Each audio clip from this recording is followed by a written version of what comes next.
Okay, here we go. Unit 5, topics 5 and 6. Topic 5 is the Green Revolution. You say you want a green revolution? Well, don't you know they've had one.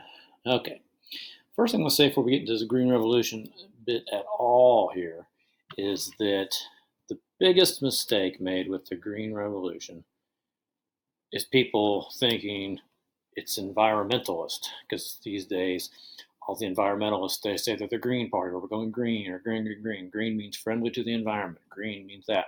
The Green Revolution isn't that. Okay, it predates using that term green to mean an environmentalist or a political party that's for the environment or any of that kind of stuff. All right, so many of the people who politically call themselves green are not fond of the Green Revolution. All right. Matter of fact, some of the things they're adamantly opposed to. All right. So keep that in mind, that it's called the Green Revolution because it had to do with agriculture, and the fact that another party has now, another group of people are now more identified with that term in our minds, often causes people to wreck the train when they're talking about this, because they get it all wrong. Okay. So bear that in mind. Again, I say the Green Revolution. I think you know what it is. Hadn't been that long ago since we did it the first time. So they start advancing these things. Basically, GMOs is what it comes down to. GMOs and how the use of chemicals affects those genetically modified organisms, if you're not certain about what a GMO means. So spreading the use of chemicals, which was going on in the more developed societies for a long time, and same thing with the mechanized, that spreads with it as well. But it really comes down to these high yield seeds. Now, one thing about genetically modified organisms I want to remind you of before I move on, we've always had those. Pretty much from the beginning of agriculture, somebody had crossbred seeds early in the, thousands and thousands of years ago, early in the process of the agricultural revolution. Getting into a science lab and getting much more intricate about it, that's a newer thing.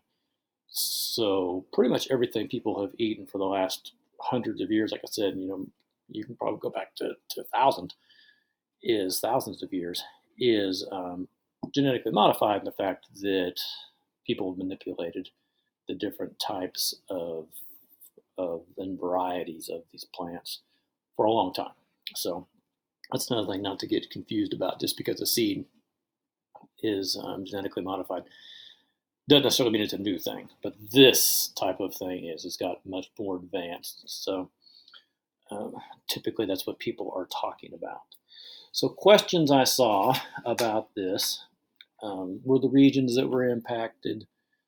Mostly could be developing countries. Well, it is developing countries. That's what makes it go there. This is the thing we did when we did the miracle seed, where you rolled the dice and moved your mice. Okay, if you remember that. And some of you guys did really well at that. Some of you were subsistence farmers, some were landowners. That's if you're forgetting what that was about. When you get into the definition of this, just like so many other things, there's more components of the definition of it. It's going to have you show understanding of this piece fits the Green Revolution, and this was a place where rarely, if ever, as you know, are you going to be asked, what was the Green Revolution, or blah, blah, blah. This is known as, and Green Revolution being one of your choices. It's not really something you see. All right, so some consequences. Might have gotten a little ahead of here. First of all, urbanization in some of these other places where there wasn't as much urbanization before. You look at the second agricultural revolution happening in the more developed countries, you can just play back those same consequences here. All right, some consequences might be a little bit different. Not really when you think about it, just more in modern times here. The biggest positive is there's more food. All right, more food and cheaper food, which means less people starving to death, less people going hungry. More research was put into it at the time. they were much more willing to give grants and subsidies for this because of the amount of money that was being made for sure, but also the amount of people who are now being fed. And this, was being looked at as this could solve world hunger. And to a degree, it's gone a long ways, but then you also get into the things where the populations grow up because they're less likely to die of starvation. Let's try to find a nicer way to put that.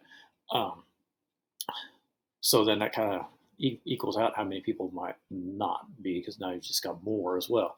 So there's the balance. That's very positive. Okay, it's hard to look at something that's done that and call it a negative. So why do people do that? Well, it's had some environmental damage. Here's an example, and it's just like other things before it in the second revolution or anywhere else. People got a little crazy with it. Okay, overdid it. Didn't rotate crops. Didn't let the land replenish itself. Went out for it. Okay, so you could do this. All right, the Green Revolution can continue, but it was kind of like a kid in a candy store initially, just grabbing everything that you can get on it and not being responsible. So having seen that, hopefully, that is something that could be remedied. There's not as much research as there was. Okay, it's kind of had its day. Of course, that goes two ways: the lack of sustained investment. Not only is it not a new thing anymore, but the opposition, because of the negative parts to it, make people less likely to get involved with it.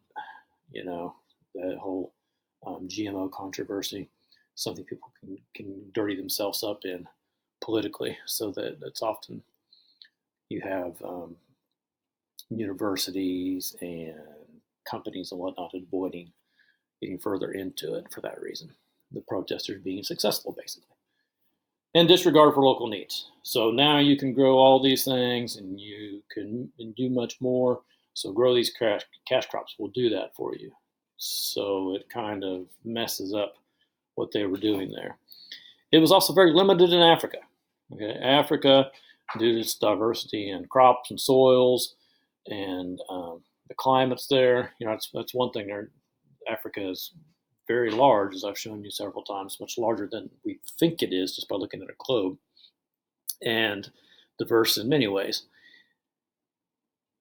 The types of crops I would think, I don't want to dismiss soils and climate style, but when I think of Africa, and I think of the types of crops that are traditionally grown there, they're more like tubbers, more like underground root type crops, and that wasn't really what people were working on. They were working on these more grain type crops, which you see much less of in Africa.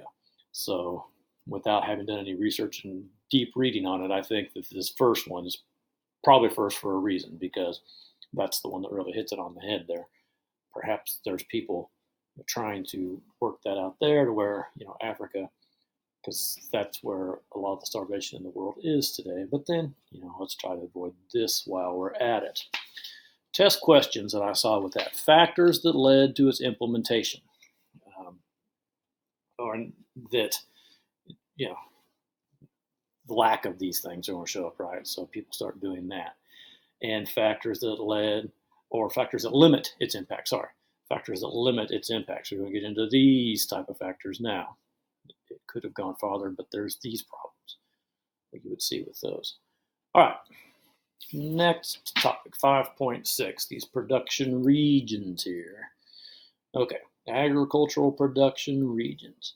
What extent does a region reflect subsistence farming or commercial farming? Put me down here. Okay, I can't really read this key here, but you kind of get the idea of what's going on here. You could probably guess which colors are subsistence farming and which colors are commercial farming. But that is going to have a lot to do with what's grown there. The Green Revolution changed that a lot, because a lot of the places that were strictly subsistence farming, they might still be doing subsistence farming for themselves, but they're also making some money on the side by doing commercial farming and selling what they have. So in the extent that people are commercial farming, you're going to see the monocrop monoculture. We've looked at that before, where I showed you a picture of a wheat field with just all wheat, like where I grew up. That's pretty much all that's grown there. That happens mostly in commercial farming. in substance farming, there's going to be a diversity, but still you have a staple, even when it's pure substance farming and not mixed with a little commercial farming like the Green Revolution. Now this is most likely all commercial farming here, but it would work with substance too.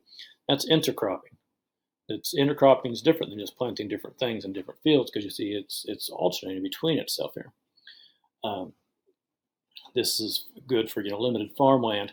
Oftentimes, though, like just for gardening in general, some things grow, they're complementary to each other. They attract the right kind of bugs, or they repulse the wrong kind of bugs, or whatever. That's another reason for intercropping. But we're looking not so much at the gardening reason as this here. You'll see these limited places doing that, especially in places where they have to, or I shouldn't say they have to, but they've started making a little bit of money selling cash crops, doing commercial farming, even though they're still kind of stuck in the substance farming way. So they might grow rice or maize or something like that to be the base and the staple of their own and their families' diet, but they're selling, they're growing along with some soybeans or some coffee or something like that along with it. For lack of a better example right now, probably not coffee, but I think it was a little different. So questions I saw with that. Again, those type of definition questions where it's getting you to get into the types of it more so than a direct definition. The crops that might be grown with it, where it's found, where you find most of this. They might ask commercial farming, but typically those are wanting to know which of these regions would be a substance farming region. So you would have to keep in mind development with that. Good example of how you got multi-unit questions that you will be writing here a week from tomorrow. Matter of fact, speaking of that, I saw several FRQs based on this whole concept here. Okay, last slide here. Land cost. Getting a little ahead here. This is Von Thuan. Getting setting the stage for that. He's got his own topic here we'll get into in the next day or two. If you looked at this as a whole, that's what you're looking at here, Von Thuan. But we're not right now. We're looking at it just from land cost.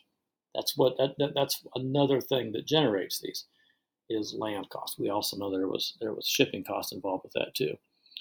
So if how is land used? Well, is it intensive? Is it extensive? Intensive, but then there's that there's that perishable place with our milk shed, as you could remember. All right, much less intensive, not really intensive, and now we're into extensive, and then I guess that's the teenage wasteland out there. This is how much money it costs. So the highest amount of money here that you have to spend for something is residential. That's a high cost, and it can go down all the way mixed up into here. People living in the city, in other words. Dairy is expensive. The lower the cost, in other words. You're going to pay more for a place to live than you would a dairy farm, but you're going to pay more for a dairy farm than wheat land or grain land. You're going to pay more for grain land than you would for grazing land. And then the market gardening, not sure why that's not shown on there. A distance from the city as we go out. So that is what's being said here. That's the bid rent theory. The further away you get, the less you're going to pay for land. That's what's getting into, and that'll go hand in hand if you remember Von Thuan. And the questions you see about this are most likely going to be related to Von Thuan. I don't think you would see a question based straight up on this. However, I do know we've seen a question. Many of you missed it. It was one of our most widely missed questions on I guess it would be the last unit test we took, and you guys haven't had a chance to. Some of you haven't had a chance to actually do the corrections on that, so you might not have known. A lot of people missed that question because of the rent thing, that the rent's determined. You might have missed it on a reading check, a progress check, a quiz, whatever we were calling those. It's been almost 2 months now, right, since we've been in school. You might have missed it there and seen it, but that is definitely something you would need to know because we've seen that already, that the land cost and the rent theories have a lot to do, as well as the proximity to market. All right, that was Unit 5, topics 5 and 6. I think we got 3 more videos to go and we are through.